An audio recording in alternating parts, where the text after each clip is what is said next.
Waalaikumsalam warahmatullahi wabarakatuh. Selamat pagi dan salam sejahtera bagi kita semua. Selamat pagi, Ibu. Apa kabar anak-anak Ibu?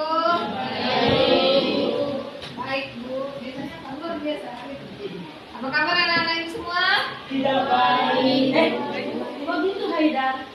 Dia kayaknya kalau memang lagi tidak baik. Oh iya. Siapa namanya? Haidar.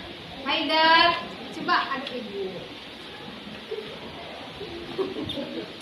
Tidak baik katanya. Tidak baik-baik saja hari ini. Mungkin boleh di-coaching nanti sama Bu. Nanti kita coaching. Nanti di-coaching sama Bu Umi Hoiriah ya. Ya, dan nanti kakaknya. Oke ya, sekarang kita kembali lagi tepuk semangat dulu. Kalau Ibu tanya, mana semangatmu? Ini semangatku. Ingat nggak waktu apa itu ya? Oke ya, semua ya, semangat ya. Mana semangatmu? Ini semangatku. Ini semangatku. Satu, dua, tiga. Mana semangatmu? Ini semangatku.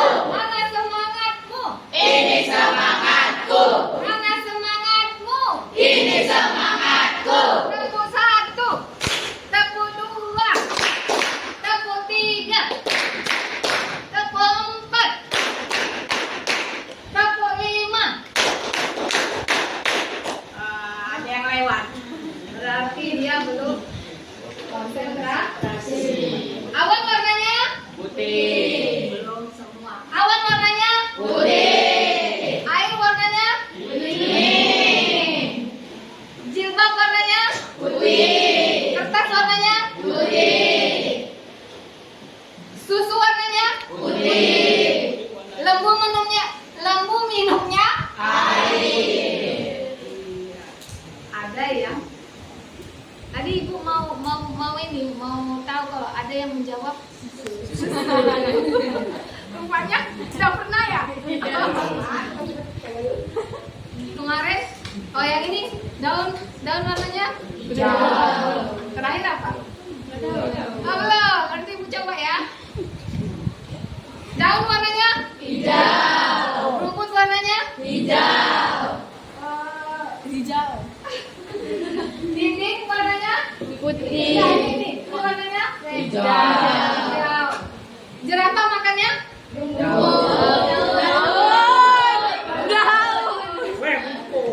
Saya ulangi sekali lagi. Jerapah makannya? Daun. Masih ada daun rumput. Jerapah makannya? Daun yang dipotong. Kenapa daun? Karena jerapah kan tinggi Bu. Karena jerapah Tinggi. kalau makan di bawah gimana rumput? Bisa Bu. Bisa. Bisa. Cuma ya dia lahirnya gini. Makanya jerapah itu makannya daun-daun yang tinggi. Karena dia lehernya jenjang memang udah ciptaan Tuhan seperti itu. Disuruh tunduk gimana dia? Bisa lah. Makanya jerapah itu makanannya adalah daun-daun yang tinggi. Oke. Sudah konsentrasi ya? Gini, Ibu review lagi tadi penjelasan dari Bu Umi. Apa manggilnya? Bu Umi. Nah, Bu Umi Hoiriah. Apa kata Bu Umi di awal tadi? Bahwasanya pendidikan kesehatan reproduksi itu adalah bekal kamu nanti mulai dari sekarang sampai menjadi orang tua. Dimana nanti anak-anak Ibu memberikan pengertian juga kepada anak-anaknya. Kenapa? Karena sumber yang paling terpercaya untuk menjelaskan kesehatan reproduksi adalah bukan dari Google. Kalau guru sumber yang dipercaya, orang tua juga sumber yang dipercaya. Makanya kesehatan reproduksi itu harus diketahui oleh orang tua. Tapi ada yang mau jadi jomblo dari Masih jomblo. Jomblo forever. Bukan, masih Nggak jomblo selamanya. saat ini, nggak selamanya ya. Nggak selamanya. Iya, Selamanya. kan setiap orang juga udah dikasih pasangan sama Allah Subhanahu wa Ta'ala ya kan? Pasangan aku pada kabur-kabur semua. Apa? Pasangan aku semua udah pada kabur-kabur semua. Berarti udah pernah punya Berarti dia udah dia udah punya pasangan yang udah ada ibu panggil. Iya, aku juga. Aurel. Tadi apa Ibu bilang? Bahwasanya kesehatan reproduksi itu adalah bekal kamu sekarang untuk menjaga apa? Menjaga menjaga diri, menjaga teman-teman. Menjaga teman-teman ya kan?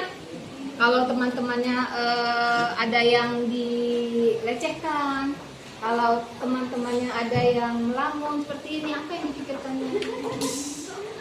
Oh, tak ya dia mungkin ini konsentrasi gitu ya. Beda-beda orang konsentrasi, ada yang gini, konsentrasi ada yang gini. Oke, selanjutnya Kak, kalau udah capek, oh satu sih ini, boleh dulu. Yang kamu pelajari nanti di pembelajaran IPA itu bukan hanya menyangkut apa tadi? Menyangkut kehamilan, gangguan reproduksi, sistem reproduksi, penyakit-penyakit, tidak hanya itu, tapi banyak lagi, betul, pergaulan bebas. Apa lagi yang nggak pernah diajarkan Bumi? Citra diri, jati diri, kepercayaan diri. Apalagi Bumi selanjutnya, materi-materi kehidupan. Iya, gender. Gender itu bagaimana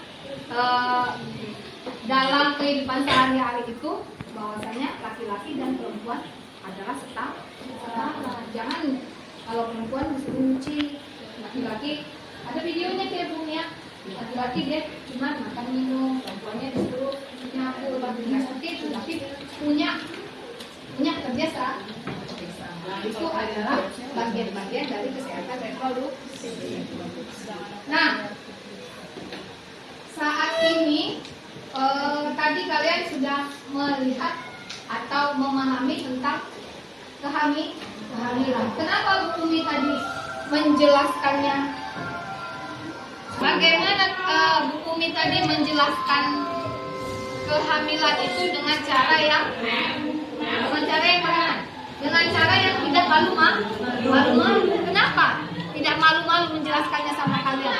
Bahwasanya Bu Umi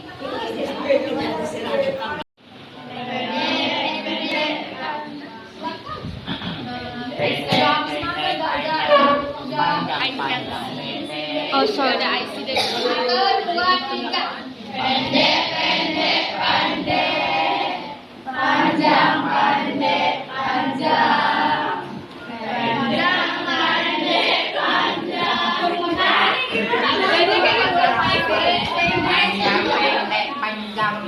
Oke, 1, 2, 3. Panjang, panjang, pendek. Panjang, panjang, pendek. Panjang, pendek, panjang, pendek. Sudah sampai ke proses kehamilan dulu. Proses kehamilan sudah nonton video tadi kan. Umur 1 bulan, umur 2 bulan, sampai umur 9 bulan. Bagaimana kamu di dalam rahim ibu kamu? Ada tali pusatnya enggak? Ada. Apa tali pusat? Iya, dari ibu. Kenapa ini dipelajari kehamilan? Kenapa? Karena banyak ya, bukan sedikit. Kamu nggak tahu bagaimana data dari dinas kesehatan, bagaimana remaja itu banyak yang sudah hamil sebelum menikah. Iya, sebelum menikah. Kenapa? Kenapa bisa seperti itu? Karena belum cukup ilmu, betul. Karena apa lagi? Pergaulan bebas. Dan yang paling Ilmu. Makanya ada pergaulan dan juga faktor ekonomi. Faktor ekonomi. Banyak tahu dia apa lagi? Makanya bisa remaja itu hamil pada usia remaja seperti ini. Coba bayangkan. Faktor pergaulan bebas. Maksudnya pergaulan bebas. Sama seperti tadi, faktor lingkungan, pergaulan bebas. Jadi makanya kita harus bisa menjaga diri. Coba bayangkan ya, ketika masih remaja seperti ini, kamu sudah tidak menstruasi lagi gitu. Bayangkan bagaimana kalutnya kamu. Bukan hanya kamu, tapi orang tua yang paling sedih.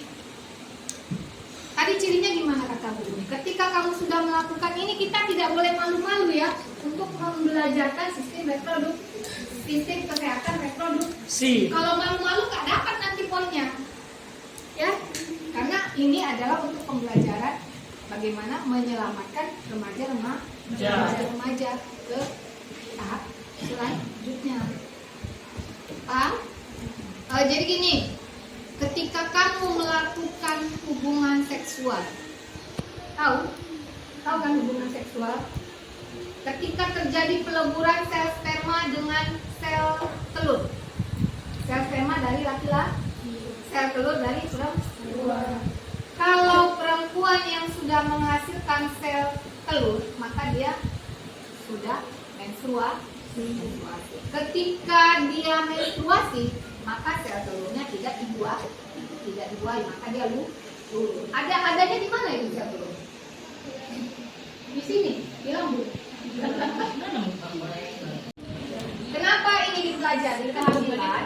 Kenapa? Karena banyak ya, bukan sedikit. Kamu nggak tahu bagaimana data dari dinas kesehatan, bagaimana remaja itu banyak yang sudah hamil sebelum menikah. Iya, sebelum menikah. Kenapa bisa seperti itu? Karena belum cukup ilmu, betul. Karena apa lagi? Pergaulan bebas. Banyak paling Ilmu. Makanya ada pergaulan bebas. dan juga faktor ekonomi. Faktor ekonomi. Banyak tahu dia apa lagi? Makanya bisa remaja itu hamil pada usia remaja seperti ini. Coba bayangkan. Faktor pergaulan bebas. Maksudnya pergaulan bebas. Sama seperti tadi, faktor lingkungan, pergaulan bebas. Jadi makanya kita harus bisa menjaga diri. Coba bayangkan ya, ketika masih remaja seperti ini, kamu sudah tidak menstruasi lagi gitu. Bayangkan bagaimana kalutnya kamu. Bukan hanya kamu, tapi orang tua yang paling sedih. Tadi cirinya gimana kata Bu? Ketika kamu sudah melakukan ini, kita tidak boleh malu-malu ya untuk membelajarkan sistem kesehatan reproduksi. Kalau malu-malu nggak dapat nanti poinnya, ya. Karena ini adalah untuk pembelajaran bagaimana menyelamatkan remaja ke tahap selanjutnya. Paham? Jadi gini. Ketika kamu melakukan hubungan seksual, tahu kan hubungan seksual? Ketika terjadi peleburan sel sperma dengan sel telur, sel sperma dari laki-laki, sel telur dari perempuan. Kalau perempuan yang sudah menghasilkan sel telur, maka dia sudah menstruasi. Ketika dia menstruasi, maka sel telurnya tidak dibuai, maka dia lulus. Adanya di mana itu sel telur? Di sini, di lambung. Ya kan? Di sininya reproduksi kan gini ya. Ini ya kan? Nah, di sini ovulasi jalan. Kalau dia ovulasi berarti dia sudah matang, sel telurnya sudah itu perempuan, laki-laki nggak ada sel telur, yang ada sel sperma. Ada hormonnya itu yang mempengaruhi progesteron, esteron. Oke. Untuk perempuan, untuk laki-laki apa? Hormon. Hormon apa? Masa laki-laki nggak tahu hormon dia ini bisa ada kumisnya karena hormon apa? Suaranya besar karena hormon apa? Ayo, panjang pendek. Testosteron. Hormon testosteron adanya pada laki-laki. Kenapa ada jagung? Karena ada hormon yang mempengaruhi. Kenapa ada kumis? suaranya membesar, beda kan? Beda waktu kamu SD kan? Sini, siapa namanya? Kevin. Gapin. Gapin apa Kevin? Gapin. Nah, seperti itu dipengaruhi oleh hormon. Kalau perempuan gimana?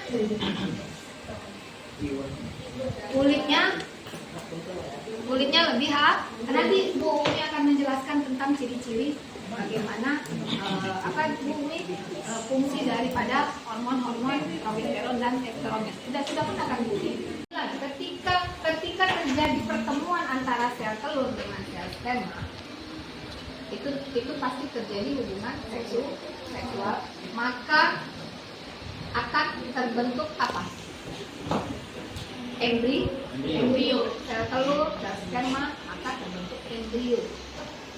Maka kita harus bisa jaga diri. Kalau anak perempuan sudah menstruasi, anak laki-laki sudah mimpi basah, sudah memproduksi sperma, maka tidak boleh sembarang tidak boleh coba.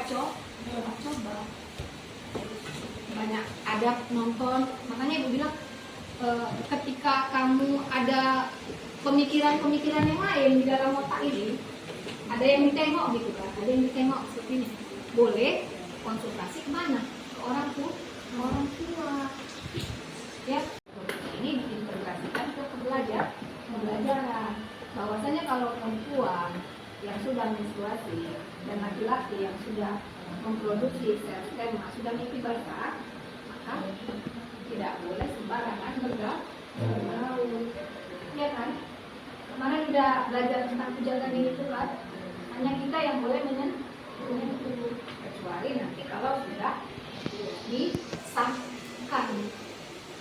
Karena kamu akan menuju ke sana, maka jaga diri, jangan terjadi hal-hal yang melakukan pergaulan bebas tadi. Ya, paham mana Ibu? Nah, kalau sudah terjadi nggak bisa lagi ibarat, nggak bisa. Sudah banyak kejadian tuh anak sekolah berbuang-buang pergi ke sawah. Ya, karena ada tontonan, ada apa, terangsang melakukan hubungan suami istri dengan mereka pikir kalau melakukan seperti itu nggak hamil, perempuannya nggak hamil, padahal perempuannya sudah menstruasi. Kurang pengetahuan tadi, kurang ilmu bahwasanya kalau perempuan sudah menstruasi dan laki-laki sudah menghasilkan sel sperma, tidak boleh melakukan hubungan seksual kalau belum masa, makanya belum menikah, harus menikah dahulu. Pasti bingung ngapain seperti itu ya. Jadi gimana kesimpulannya Nana ya? Untuk mencegah kejadian-kejadian yang tidak diinginkan seperti kehamilan dalam usia remaja, apa yang harus anak dilakukan? Satu, coba berdiri. Saya oke. Satu, menghindari tontonan-tontonan 18+. Tontonan 17+ lah. Pokoknya yang pornografi, terus terang aja ya, pornografi. Oke, Yang kedua, harus mempersiapkan diri ya, sebelum lamar atau enggak. Harus tahu punya ilmu bahwasanya itu tidak bagus. hubungan seksual itu harus dilakukan setelah kita menikah. Jangan terpengaruh ya, jangan diajak mau gitu. Ya, kasih duit, kasih jangan. Ya, karena kita ini sangat berharga. Apalagi Bang, ada lagi? Oke, kasih pelajaran. Harus tahu punya ilmu bahwasanya itu tidak bagus. hubungan seksual itu harus dilakukan setelah kita menikah. Jangan terpengaruh ya, jangan diajak mau gitu. Ya, kasih duit, kasih jangan. Ya, karena kita ini sangat berharga. Apalagi Bang, ada lagi? Oke, kasih pelajaran. Jelaskan tadi, untuk menjaga diri kita harus punya ilmu tadi, hindari pergaulan bebas. jangan keluar malam-malam, jangan berdua katanya, berdua laki-laki perempuan, ketiganya apa? Setan. Setannya jangan sama saya. Kemudian apa lagi satu lagi? Riba. Ada. Yang agama Islam kemana? Di rumah, ke masjid, baca Quran, ya kan, sholat 5 waktu. Kalau yang beragama Kristen, beda-beda gereja. Ada yang beragama Kristen?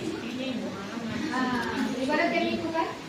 Itu akan membuat bagaimana kita tidak sembarangan melakukan hal-hal yang dilarang oleh agama. Ada nilai, ada norma, ada agama ya. Oke, anak-anak ibu, akan dijelaskan oleh Bu Umi nanti sisi-sisinya lagi kita serahkan oleh Bu Umi.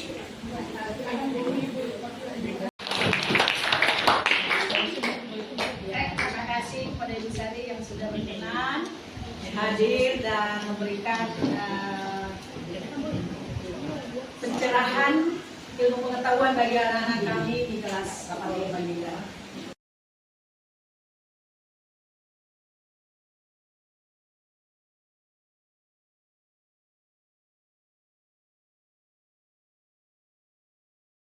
warahmatullahi wabarakatuh. Waalaikumsalam warahmatullahi wabarakatuh. Nama saya Aiko.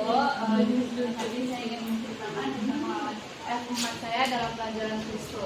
Yang pertama adalah pengalaman di pembelajaran kali ini dapat menjadi pengalaman yang berharga bagi saya. Saya bisa membagi ilmu ini ke orang-orang baru dan menyebarluaskan ilmu tentang Kristo sehingga menjadi pengalaman yang berguna untuk masa depan. Untuk feeling atau perasaan saya, di sini saya merasa teredukasi dan senang karena ini bukan pelajaran yang bisa kita dapatkan di harian kita. Jadi ini kesempatan sangat berharga untuk mengembangkan diri kita menjadi lebih baik lagi. Untuk finding atau ilmu, tadi kita mempelajari tentang cash flow, juga dengan teman-teman.